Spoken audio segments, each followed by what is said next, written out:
Iniciamos este cuarto módulo del segundo nivel reflexionando en María, la Madre de Jesús, cómo ella se fue preparando para ser la Madre del Verbo encarnado en todo su ambiente familiar, social y religioso, cómo era la situación de su comunidad y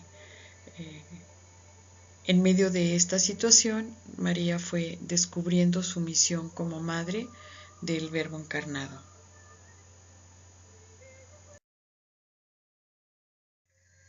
La mujer israelita, según los datos que el Antiguo Testamento nos transmite, desde el punto de vista jurídico, es más cosa que persona.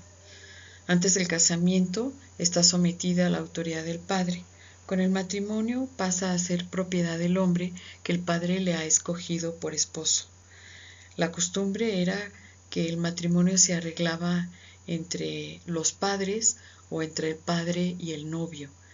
No sabemos si en el caso de María ella conoció a José antes del matrimonio. Las películas que han salido en la cinematografía actual nos hablan de un conocimiento que existía entre los dos jóvenes, pero muy probablemente no haya sido así. La mujer no podía optar por el hombre con el que se iba a casar. Se confiaba más a que fuera una tarea tanto del padre o del tutor en el caso de la ausencia del padre, de que hubiera muerto ya. Tradicionalmente, el padre de María, por los evangelios apócrifos le damos el nombre de Joaquín, fue el que arregló, no sabemos si con el padre de José o con José directamente, el desposorio de María con él.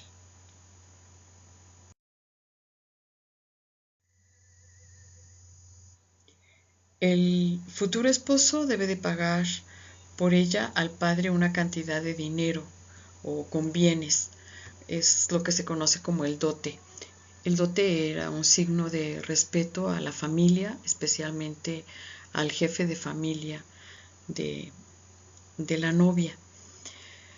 Si el marido muere o la mujer es repudiada, el que asume la tutela es el hijo mayor. O de no existir, tendría que ser la familia de origen. Si el esposo muere cuando la mujer era joven y los hijos están todavía pequeños o no hay hijos todavía, funcionaba la ley del levirato, donde algún hermano del esposo asumía la responsabilidad de tomarla como esposa para perpetuar la especie de los descendientes del hermano o algún familiar más cercano. De estos tenemos varios casos en el Antiguo Testamento, como es el caso de Ruth, como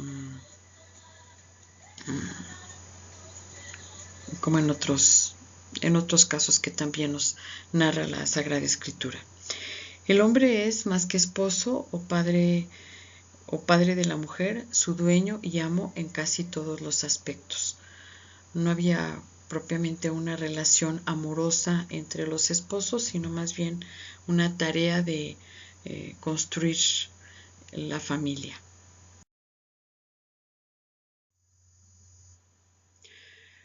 La condición inferior de la mujer está marcada incluso a través de su corporeidad. Era considerada como el sexo débil, como la que tenía que ser protegida, la que tenía que ser gobernada, por la que se tenían que tomar las decisiones, etc. El cuerpo femenino lleva en sí diversos anatemas que la ponen en situación inferior y la confinan en una condición subalterna. Esto sabemos que no solo era en la cultura judía, sino es todavía en culturas orientales y en algunos casos es también en nuestras propias culturas, que la mujer queda considerada como el sexo débil por la que hay que tomar decisiones y hay que proteger y hay que gobernar y hay que utilizar.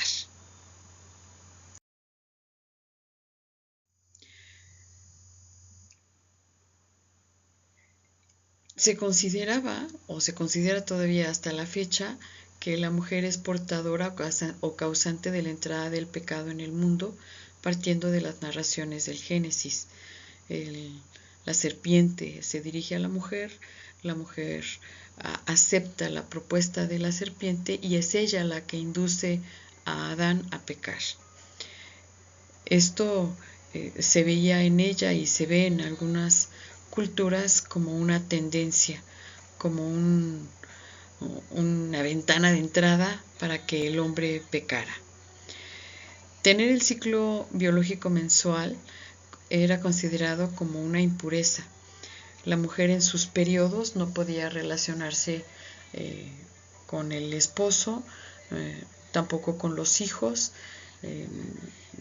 En esas culturas se mantenían sentadas, recluidas cuando el pueblo de Israel todavía estaba en el desierto, en una tienda de campaña roja donde ella sentada en la tierra iba soltando todo su flujo menstrual y ya que pasaba ese periodo ella ya podía integrarse a la comunidad. Esto en algunas culturas todavía se lleva a cabo. Por eso la poligamia en algunas comunidades es una ayuda, porque mientras la esposa está menstruando, las otras mujeres pueden llevar a cabo las labores del hogar.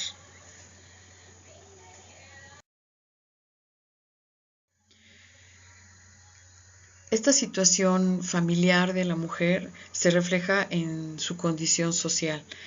Ella es simplemente observadora y vive su situación como una condición de las decisiones que los varones hayan tomado. Ella no tiene palabra, ella no puede tener su propia visión de las cosas, simplemente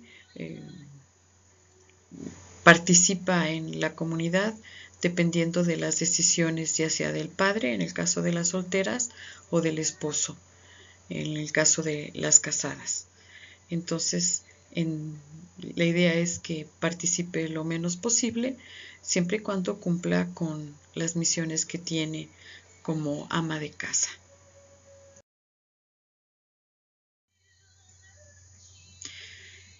Por lo tanto, la posición de la mujer en la sociedad judía tiene que ver directamente con el ámbito familiar.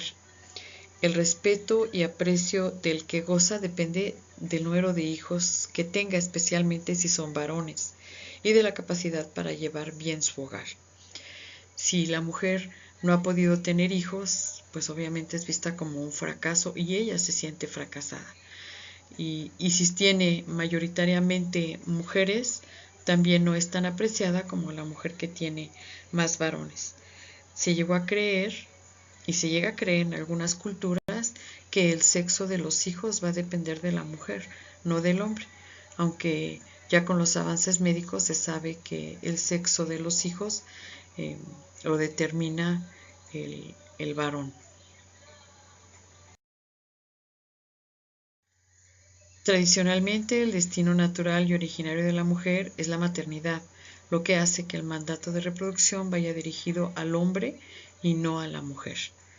Es decir, a la mujer se le ve como una cosa y la vida sexual entre estas culturas, más que siendo una relación de amor, de compenetración, de mutua satisfacción, está vista como un acto de reproducción. No se busca el placer de la mujer. Por eso en algunas culturas está la circuncisión femenina, la mutilación genital femenina, precisamente para evitar que la mujer busque el placer en la sexualidad. En el hombre es distinto. Hay placer en el varón, pero sobre todo lleva la tarea de que la mujer quede embarazada. Por eso en ciertas culturas las prácticas anticonceptivas no son bien vistas. Y obviamente en el Antiguo Testamento también está rechazada cualquier tipo de práctica anticonceptiva.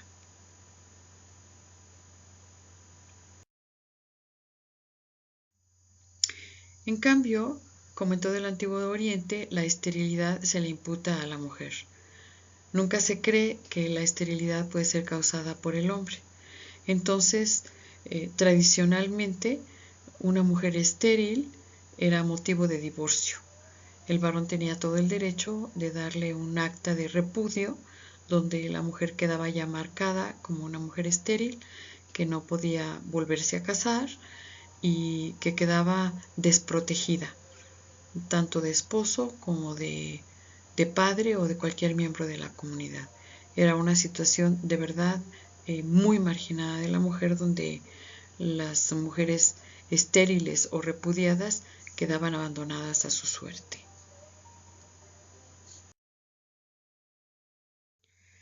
Las obligaciones de las mujeres consisten en el cuidado de los hijos menores. Ya cuando los hijos son mayores, ya pasan a ser responsabilidad del papá, que es el que los va a formar y a introducir en las costumbres religiosas y en las costumbres de la comunidad, las costumbres sociales de la comunidad. También la educación de las hijas era responsabilidad de las esposas, preparándolas para ser esposas y madres. La administración de la casa y la fiel observancia de las respectivas prescripciones rituales eran tarea de las mujeres.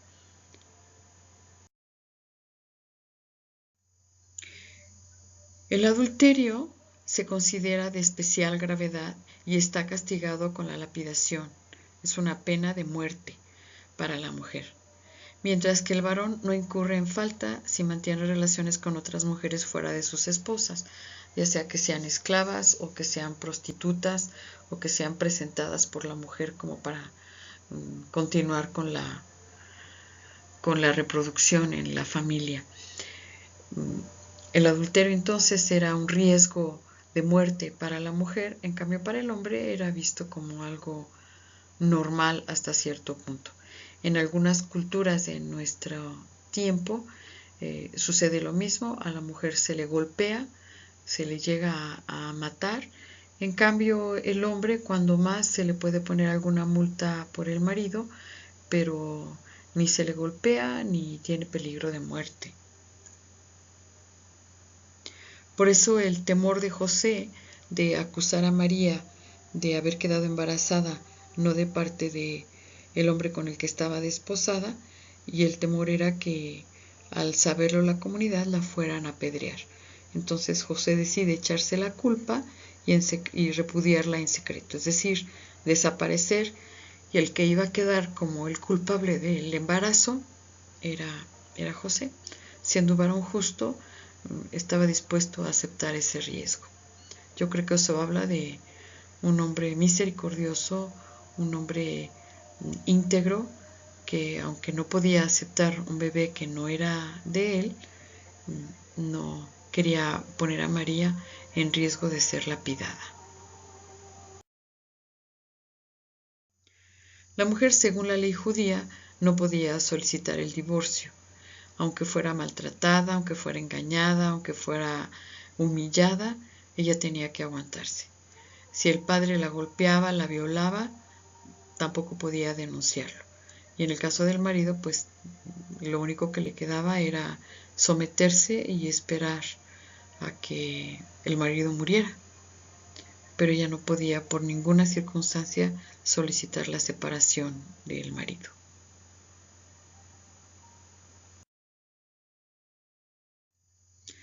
Por lo general, la administración y el usufructo del capital correspondía al marido, y ante una herencia ella no puede recibir lo que ha heredado, ya sea del marido, o en el caso de que el padre muriera sin tener varones, ella no podía heredar. Normalmente las familias se ponían atentos en el caso de que muriera el esposo o el padre para apoderarse de los bienes de la familia. Y eso en algunas de nuestras culturas sigue sucediendo, aunque legalmente no esté estipulado de esta manera. En la práctica, muchas veces cuando muere el esposo, la familia del esposo viene y toma posesión de los bienes del difunto, dejando a la viuda y a los hijos, en el caso de que hubieran, muy desprotegidos.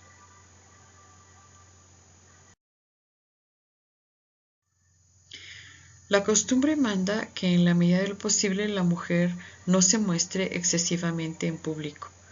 Por eso comprendemos que en algunas culturas orientales, todavía en nuestra época, las mujeres estén totalmente cubiertas. Es decir, el único que puede disfrutar la presencia física de la mujer o real de la mujer es el esposo o los miembros de la familia. Pero cuando salen a la calle tienen que interactuar lo menos posible. Hay culturas como la cultura africana que el hombre y la mujer no pueden aparecer ante los demás como marido y mujer. En su casa, la mujer puede hablar con él, pueden discutir, pueden atenderse, pueden hablarse, pero en público esto está muy mal visto. Lo mismo sucedía en el pueblo judío. Y así como era su condición familiar, su condición social, en el ámbito religioso eran muchísimo más estrictos. La mujer judía no puede ser sacerdote, como en el caso de los judíos que ofrecían sacrificios, que eran los varones los que ofrecían sacrificios en el templo, ni pueden desempeñar otras funciones del culto, como cantar, limpiar la sinagoga o el templo, preparar las ofrendas que están reservadas a los varones levitas. Bueno, si esto sucediera en nuestra cultura, pues bastante poca participación tendría nuestras iglesias, dado que pues casi el 90% de los creyentes y de los que asisten a las Eucaristías los dominicales pues son mujeres. En el pueblo judío esta es responsabilidad principalmente de los varones. Su presencia en el templo de Jerusalén se limita al atrio de las mujeres, situándose solo por delante de los paganos.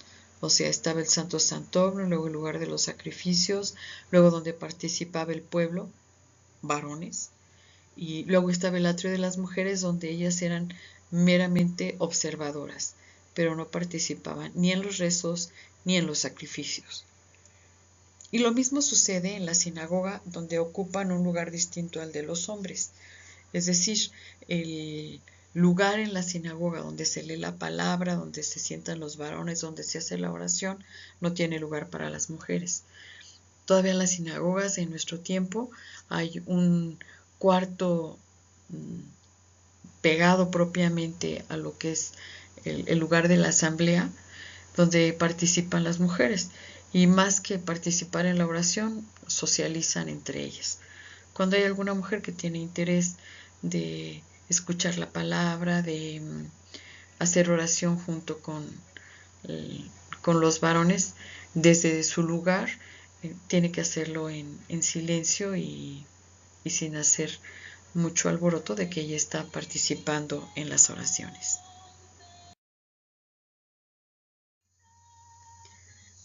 Dice el Antiguo Testamento que para la oración es imprescindible que haya al menos 10 varones mayores de edad. De otra forma, aunque haya un nutrido número de mujeres, no puede comenzar la oración.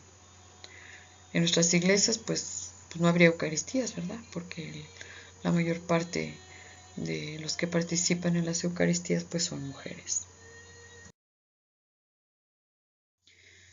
Tanto la menstruación como el parto condicionan toda una serie de precauciones y prescripciones. Por parte de la madre queda impura 30 días y si es niño, y si es niña, 42 días.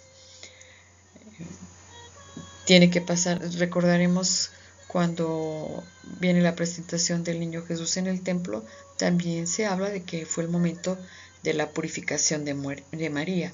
Es decir, tiene que haber pasado una luna nueva para que la mujer pueda tener su ceremonia de purificación, que es lo que seguramente pasó cuando María, José y Jesús fueron y se presentaron al templo. La responsabilidad religiosa sobre la mujer corresponde al padre o al marido. Solo el hombre está obligado a una plena observancia de la Torá. Muy pocas mujeres mostraban interés en ello. Yo creo que María sí debe de haber sido alguna mujer que escuchaba desde el lugar de las mujeres a los profetas y la ley de Moisés.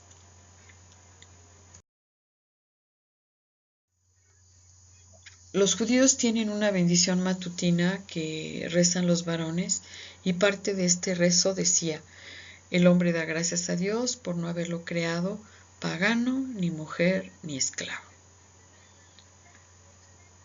O sea, era visto como, pues no como una bendición el ser mujer, aunque ella sea la portadora de la maternidad.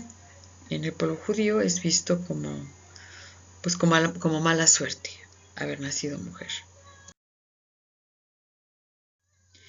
Es entonces en este contexto social y religioso donde vive María, desposada con José. Como ya les decía yo, no sabemos si ya se conocían, pero sí la costumbre era que una vez que se arreglaba el matrimonio, no vivían juntos, entonces el varón se dedicaba a construir la casa, preparar todo lo que va a ser el ambiente de la futura familia, y la mujer, orientada por la madre, la prepara para que sea ama de casa y madre de sus hijos.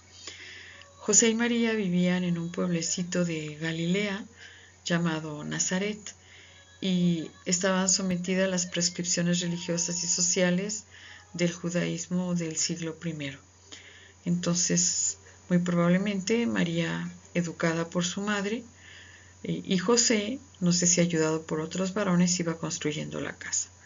En eso María va a visitar a su prima Isabel, regresa después de 3 o 4 meses con un embarazo bastante manifestado. José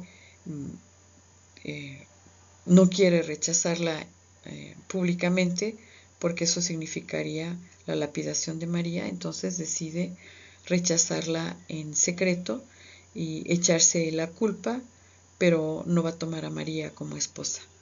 Era cuando él estaba pensando esto, cuando se le aparece el ángel en sueños y le recomienda que no tuviera miedo de tomar a María como su esposa. Ante esta situación que vive la mujer judía, sí reflexiona uno qué fue lo que María fue viviendo. ¿No nos parece que María haya sido una mujer muy marginada, muy poco tomada en cuenta? Yo creo que tanto su padre como José, sin romper las reglas de las costumbres de las mujeres judías, sí escuchaban más a María. Y María seguramente, desde su lugar de mujer, participaba en los rezos y educó a su hijo dentro de la ley judía. Pero esto va a condicionar mucho la presencia de las mujeres de María, principalmente en su relación con Jesús, y por otro lado también nos ayuda a comprender la posición de las otras mujeres que iban acompañando a Jesús en su vida pública. Entender a lo mejor la posición de María Magdalena y de las otras mujeres que se hacían presentes en la vida pública de Jesús y que iban haciendo propiamente la retaguardia en el trabajo de Jesús y posteriormente en la iglesia primitiva. Pues espero que con estos datos ustedes puedan comprender mejor el ambiente que fue acompañando a María en su vida junto con Jesús, y luego como toda esta visión va a dar un giro totalmente diferente cuando María se convierte en el centro de la iglesia primitiva. Pues ojalá disfruten las siguientes reflexiones. Tenemos un PDF con una recopilación de textos del Nuevo Testamento, principalmente de los Evangelios, algunos fragmentos de alguna carta de Pablo y también la mención que hace San Juan en el Apocalipsis. Pues ojalá disfruten y muchas gracias por su atención.